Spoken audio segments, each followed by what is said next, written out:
கார்த்திக் தீபா சீரியலில் இன்றைக்கி ஒரு சூப்பரான எபிசோடு வந்திருக்கு. வீடியோ பிடிச்சிருக்குண்ணா லைக் பண்ணிட்டு பார்த்து சப்போர்ட் பண்ணுங்கள் ஃப்ரெண்ட்ஸ். ரம்யா வந்து ஃபோன் பண்ணி விசாரிக்கிறாங்க அவங்க அப்பாவுக்கு. அப்பா ஒன்றும் பிரச்சனை இல்லை அப்படின்னோடனே, என்னம்மா இந்த நேரத்துக்கெலாம் ஃபோன் பண்ணியிருக்கேன், இல்லைப்பா உங்களுக்கு ஏதோ ஒரு பிரச்சனை அப்படின்னு எனக்கு ஒரு ஃபோன் வந்துச்சு, அதனால தான் அண்ணா. ஏம்மா யாராவது ஏதாவது சொல்லிட்டாங்கன்னா நீ நம்பிடுவியா? எனக்கு ஃபோன் பண்ணி பார்க்கணும், அதனால தான். சரிப்பா நீங்கள் அங்கேயே இருங்க, நான் வீட்டுக்கு வந்துடுறேன் அப்படின்னு சொல்லிட்டு ரம்யா வந்து வீட்டுக்கு வந்துடுறாங்க. வந்ததுக்கப்புறமேட்டுக்கு பேசுகிறாங்க. என்னம்மா திடீர்னு இந்த நேரத்துக்கு வந்திருக்க அப்படின்னு சொன்னப்போ, இல்லைப்பா உங்களுக்கு இந்த மாதிரி ஒரு அடிபட்டுருச்சு அப்படின்னு எனக்கு இன்ஃபர்மேஷன் ஃபோனில் சொன்னாங்க, அதை பயந்துக்கிட்டு தான் நான் வந்துட்டேன் அப்படின்னு. என்னம்மா யாராவது வேண்டாதவன் தெரியாமல் பண்ணியிருப்பான், ஃப்ரீயாக விடு அப்படின்னு சொன்னோன்னே இந்த பக்கம் தீபாவும் வந்துடுறாங்க. பதறி அடிச்சுக்கிட்டு ஓடி வந்து, என்னம்மா நீயும் இப்படி அவசர அவசரமாக வந்திருக்கியே, என்ன உனக்கும் வந்து தகவல் சொன்னாலாம்? ஆமாம், என் வீட்டில் இருக்கிறப்ப தான் வந்து உங்களுக்கு அடிபட்டுருச்சு அப்படின்னு சொன்னால், அதனால தான் அங்கே போய் பார்த்தேன், அங்கே போய் பார்த்தா யாரும் இல்லைன்னு சொன்னதுனால தான் வீட்டுக்கு கிளம்பி வந்தேன். அட விடுமா, யாரோ அவங்களுக்கு வேண்டாதவங்க ஏதாவது பண்ணியிருப்பாங்க அப்படின்னோடனே ரம்யா வந்து அப்படிலாம் எடுத்துக்க முடியாது. இதில் வந்து ஸ்பெசிஃபிக்காக நான் வந்து என்னை வந்து இந்த மாதிரி அலைய விட்ருக்காங்கன்னா ஏதோ ஒரு காரணம் இருக்கும் அப்படின்னோடனே, ஏதாவது விரோதிங்களாக இருக்குமோ அப்படின்னோடனே, பிஸ்னஸ் அதெல்லாம் யாரும் இருக்க வாய்ப்பில்லை, இதில் தெரிஞ்சு என்ன ஆக போகுது, ஒன்றும் பிரச்சனை இருக்காது, இது வேறு யாரோ பண்ணியிருக்காங்க, அந்த நம்பருக்கு ஃபோன் பண்ணி பார்க்க வேண்டியது என்னென்னு தீபா சொன்னோன்னே, ஆமாம் அந்த நான் பண்ணி பார்க்குறேன் அப்படின்னு சொல்லிட்டு ஃபோன் பண்ணுறாங்க. சுவிட்ச் ஆஃப்னு வருது. மறுபடியும் பண்ணிப்பார் அப்படின்னோடனே சுவிட்ச் ஆஃப்.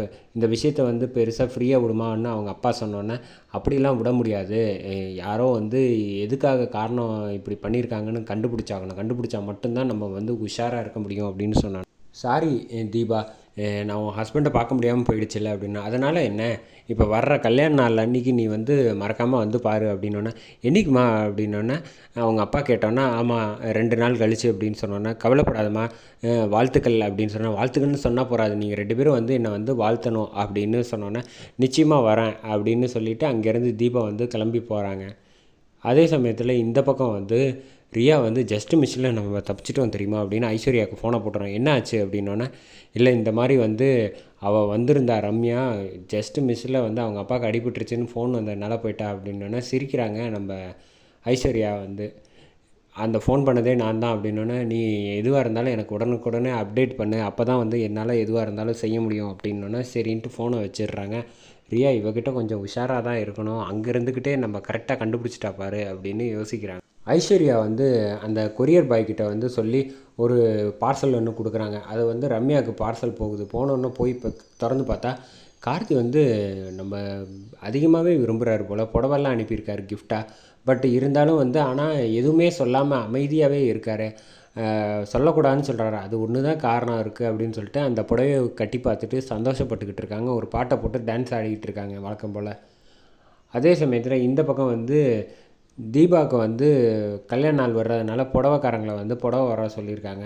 நம்ம அபிராமியம்மா வந்துட்டு புடவை எல்லாத்தையும் பார்க்க ஆரம்பிக்கிறாங்க. பார்த்துட்டு தீபாவுக்கு நல்லா இருக்கா ஒவ்வொரு புடவையாக கேட்குறப்போ வந்து, மீனாட்சி நீயும் பாரு அப்படின்னு சொன்னோன்னே, நம்மளுக்காக ஒரு வார்த்தை ஏதாவது கேட்குறாங்களா பாரு இந்த அபிராமி அப்படின்னு ரியா வந்து புடவை அவங்களுக்கு காட்டலையே அப்படின்னு கடுப்பில் வந்து மனசில் நினச்சிட்டு இருக்காங்க. அந்த சமயத்தில் தான் வந்து ஒரு ப்ளூ கலர் சாரீ ஒன்று எடுத்துகிட்டு அபிராமி அம்மா வந்து காட்டுறாங்க. இந்த புடவை உனக்கு ரொம்ப நல்லா இருக்கும்னு நினைக்கிறேம்மா, இதை வந்து உன்னோட கல்யாண பரிசாக வந்து ஏற்கனவே வந்து உன்னோட ரிசப்ஷன் கல்யாணம்லாம் வந்து உன் ஆசைப்படி நடந்து நான் எடுத்து கொடுக்கல, இதை வந்து நீ பத்திரமா வச்சுக்க, இது நான் உனக்கு கொடுத்த கூரை புடவை மாதிரி வச்சுக்க அப்படின்னோடனே, பரவாயில்ல அத்தை எதுவாக இருந்தால் என்ன நீங்கள் ஏற்றுக்கிட்டதே எனக்கு அவ்வளோ பெரிய சந்தோஷம் அப்படின்னோடனே, நீ ஒன்றும் கவலைப்படாத, நீயும் கார்த்திகையும் சேர்ந்து ரொம்ப வருஷம் சந்தோஷமாக வாழ்வீங்க அப்படின்னு பாராட்டி பேசிகிட்டு இருக்கப்போ வந்து டொம்முன்னு ஒரு சத்தம் கேட்குது பூஜை ரூம்லேருந்து. பார்த்தா பூஜை ரூமில் மேலே வந்து சீலிங்லேருந்து நெளிஞ்சிக்கிட்டே ஒன்று காட்டுறாங்க. அதை பார்த்தோன்னா வந்து அபிராமி அம்மா வந்து ஆடி போயிட்டாங்க. யாராவது ஒருத்தர் வந்து அதை வந்து தள்ளி விடுவாங்கன்னு பார்த்தா யாரும் தள்ளி விடலை.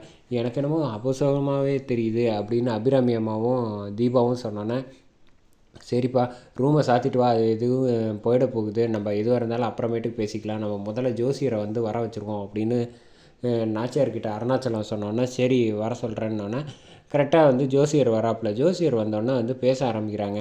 இந்த மாதிரி இந்த நேரத்தில் வந்து நல்ல காரியம் எல்லாம் பண்ணவே கூடாது, கொஞ்சம் காலத்துக்கு வந்து தள்ளி வைங்க அப்படின்னு சொன்னோன்னே, அது கல்யாண நாள் வருது, அதை சிம்பிளாக கொண்டாடுறோன்னா கொண்டாடிங்க, கேக் வெட்டிங்கிற மாதிரி சொல்லி முடிச்சிடுறாங்க. அதனால் ரிசப்ஷன்லாம் வேணாம், ஜஸ்ட்டு எல்லோரையும் வர சொல்லிட்டு கெட் டுகெதர் மாதிரி வந்து கேக் வெட்டி கொண்டாடினா மட்டும் செலிப்ரேஷனாக போகிறோம் அப்படின்னு சொல்லிடுறாங்க.